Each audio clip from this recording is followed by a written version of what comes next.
A rush of alarm. "What's wrong with her?" "Possibly a viral infection," the doctor said as she opened a cupboard and wheeled out a rickety oxygen tank that looked like a museum relic. I counted the white ceiling squares over and over again to calm myself, while Duncan paced up and down the room. When the paramedics arrived, they whisked Tilly onto a stretcher, and I chased them through the oppressive rain to the ambulance. Tilly didn't flinch when they fixed the heavy oxygen mask over her mouth and connected an IV drip into the tiny crease of her arm. I took Mouse out of my bag and tucked him in beside Tilly's chest, kissing the top of her head and swallowing down tears. Then I sat in silence in the back of the ambulance, trying to spot Duncan's car through the rear window and stroking Tilly's hand with my thumb in time with the steady loop of the siren. The whole trip back to Sydney, I prayed to every god I could think of to keep her safe. When we surged into the hospital bay, the ambulance's rear doors swung open and Tilly was slid onto a hospital gurney. The paramedics were exchanging incomprehensible medical jargon with the hospital staff, but it was clear from their faces that they were worried.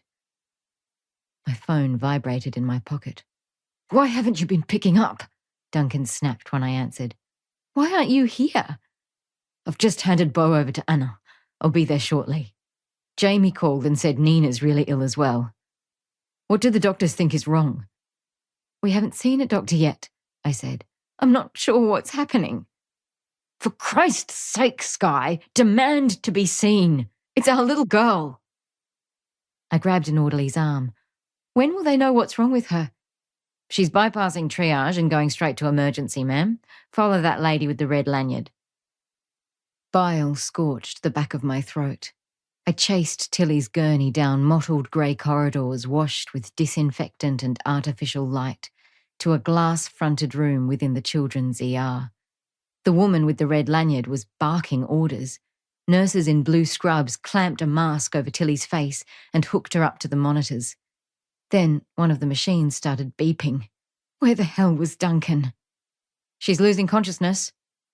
Panicked, urgent voices now. A bell was ringing. Blood rushed in my ears. An emergency call sounded over the loudspeakers. "What's happening?" I screamed. "Your daughter's in respiratory failure," said a nurse. "We need to intubate. Wait outside." An arm wrenched me away so the crash trolley could cut through. Hands were slicing through Tilly's pyjama top and clipping tubes and drips to her chest and tiny fingers. A doctor inserted a thick plastic duct into her mouth. My throat was aching, raw. I was yelling, smashing at the glass, desperate to get to her. Red lights flashed and Tilly's body spasmed, then stiffened. They were sticking pads on her chest and back. Someone shouted, "Stand clear!" and the doctor delivered the shocks. Clutched by seismic terror, I watched my baby's little body convulse.